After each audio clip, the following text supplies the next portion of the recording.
महादेव को जानने के लिए उस अनंत शक्ति में लीन होना पड़ता है। महादेव के अंदर यह सारी सृष्टि के दर्शन हो जाएंगे, जीवन मरण का खेल समझ आ जाएगा और शिव की असल परिभाषा से अवगत होंगे।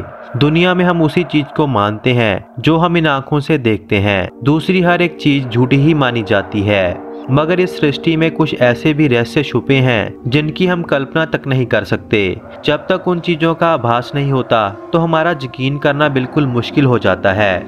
यह घटना चंडीगढ़ के रहने वाले विश्वास गुप्ता ने सारी दुनिया के सामने रखी और इस घटना को एक किताब में भी छापा गया है। विश्वास जी कहते हैं कि वह चंडीगढ़ से ही बिलोंग करते हैं। हमारे घर में मैं इकलौता अपने माता पिता का लड़का हूँ। मेरे पिता बैंक से रिटायर्ड पर्सन हैं और मेरे माता रिटायर्ड टीचर हैं। मेरे माता पिता ने मुझे अच्छा पढ़ाया लिखाया और मेरी गवर्नमेंट जॉब लगी और मेरी पोस्टिंग शिमला में हुई। मेरी ज़्यादा ड्यूटी शिमला में ही रही। घर में पहले से ही धार्मिक माहौल था और माता पिता शिव भक्त थे। पास में ही एक शिव मंदिर है और एक धार्मिक समिति भी जिनमें मेरे माता पिता दोनों मेंबर भी हैं। उस समय मेरी ड्यूटी शिमला में थी तो मेरे माता पिता का एक दिन फ़ोन आया और उन्होंने मुझे कहा कि वह केदारनाथ की यात्रा जाना चाहते हैं। महादेव उन्हें काफी समय से बुलावा भेज रहे हैं, मगर हमारा वहां पर जाना संभव नहीं हो पाया। मगर इस बार मंदिर की तरफ से एक जत्था दर्शन के लिए जा रहा था, तो तुम भी हमें केदारनाथ के दर्शन के लिए ले चलो। ऑफिस में उन दिनों बहुत काम था। घूमने का शौक तो मुझे भी था, मगर छुट्टी मिलना अगले 2-3 महीने के लिए संभव नहीं था, तो मैंने मना कर दिया। मेरी माताजी ने कहा कि बेटे, हमारे जीवन का पता नहीं, मगर हम तो इस बार जरूर जाएंगे। तब इस तरह से उन्होंने मंदिर के बाकी लोगों के साथ ही जाने का मन बना लिया। मुझे डर था कि कौन उन्हें संभालेगा, इतना कठिन रास्ता है, कैसे करेंगे वह दोनों। मेरे बार बार मना करने के बावजूद भी समय आने पर वह दोनों यात्रा पर निकल गए। मेरे माता पिता ने बताया कि पहले तो सफर गाड़ियों में बहुत मुश्किल रहा, मगर जॉब करते करते हम मंजिल की तरफ बढ़ते जा रहे थे क्योंकि शिव से मिलने की चाह थी। फिर हमारी पैदल यात्रा शुरू हुई, जो सबसे मुश्किल काम था। मेरी माताजी तो पहले ही बीमार रहती थी, मगर वह रुक रुक कर चलते रहे। बाकी लोग काफी आगे निकल चुके थे और मेरी माताजी पीछे ही रह चुके थे। एक पत्थर के ऊपर मेरी माताजी बैठ गए और उन्हें लगा कि उनका आखिरी समय आ चुका है। यह सब कुछ सोच ही रहे थे कि एक नौजवान उनके पास आया और बोला, कुछ नहीं होगा आपको, महादेव आपका इंतजार कर रहे हैं, उठो और चलो, मैं लेकर चलता हूँ आपको।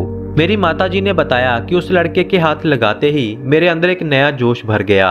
मेरे पिताजी ने पूछा कि बेटा तुम कौन हो? उसने कहा कि मेरा नाम अंकित है और मैं मुंबई से यहाँ पर दर्शन करने के लिए आया हूँ। सारे रास्ते वह लड़का मेरे माता पिता का ख्याल रखते रखते साथ रहा। हर जरूरत की चीज, हर काम में उसने साथ दिया। रास्ते में मेरे पिता को सांस की दिक्कत आई तो वही लड़के ने मेरे माता पिता को संभाला। अगर वह नहीं होता तो बहुत मुश्किल होती।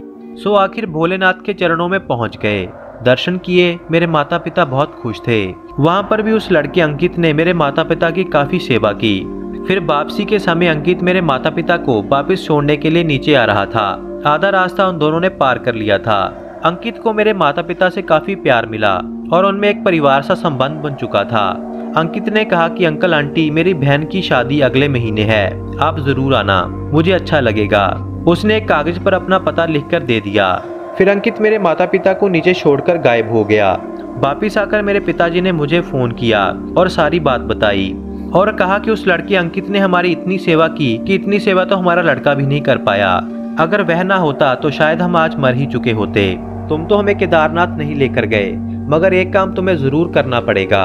अंकित की बहन की शादी अगले महीने है। अगर तुम्हारा टाइम लगे तो जरूर उनके पास जाकर आना। तेरे माता पिता के लिए उसने इतना कुछ किया, आखिर तुम्हें भी उनके पास जाना ही पड़ेगा। मुझे बहुत फील हुआ तो मैंने वहां जाने का प्लान बनाया कि फ्लाइट लेकर एक दिन में वापस आ जाऊंगा।